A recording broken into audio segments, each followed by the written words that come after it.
पोरबंदर में सेना के हेलीकॉप्टर क्रैश में कानपुर के सुधीर शहीद। 10 महीने पहले हुई थी शादी। गुजरात के पोरबंदर में सेना के एक हेलीकॉप्टर के क्रैश होने से कानपुर के रहने वाले सुधीर की बतौर पायलट मौत हो गई। भारतीय तट रक्षक बल के एडवांस्ड लाइट हेलीकॉप्टर के पायलट की हादसे में जान चली गई। हादसे के वक्त हेलीकॉप्टर केयर के जवान सवार थे। वहीं कानपुर में सुधीर के परिजनों को सेना के अधिकारियों ने इस हादसे के बारे में सूचना दी, जिसके बाद परिवार में कोहराम मचा गया। 10 महीने पहले ही सुधीर की शादी हुई थी। उसकी पत्नी और माता पिता ये खबर सुनकर बदहवास हो गए। जवान के शहीद होने की खबर से शहर से लेकर गांव में लोगों का तांता लग गया है। मूल रूप से कानपुर देहात के शिवली क्षेत्र के रहने वाले नहर सिंह यादव आर्मी से रिटायर होने के बाद अपने परिवार के साथ कानपुर के श्याम नगर में रहने लगे थे।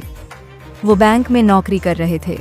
वहीं नहर सिंह के छोटे बेटे सुधीर यादव भारतीय तट रक्षक बल में एडवांस्ड लाइट पायलट के तौर पोरबंदर में तैनात थे। सुधीर का एक छोटा भाई भी है जिसका नाम धर्मेंद्र है। वहीं पूरा परिवार कानपुर के श्याम नगर में रहने वाला है।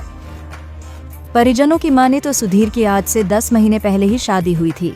बड़ी ही धूमधाम से सुधीर की शादी आवृत्ति नाम की लड़की से हुई थी।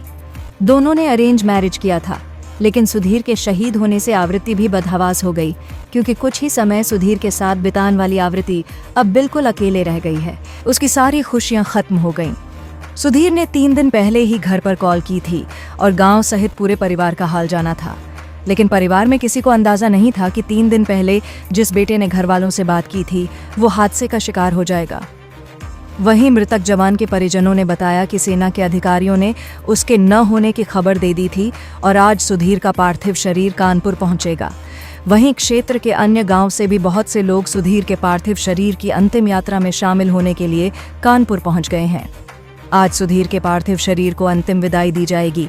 राष्ट्रीय सम्मान के साथ आज कानपुर का लाल पंचतत्व में विलीन हो जाएगा।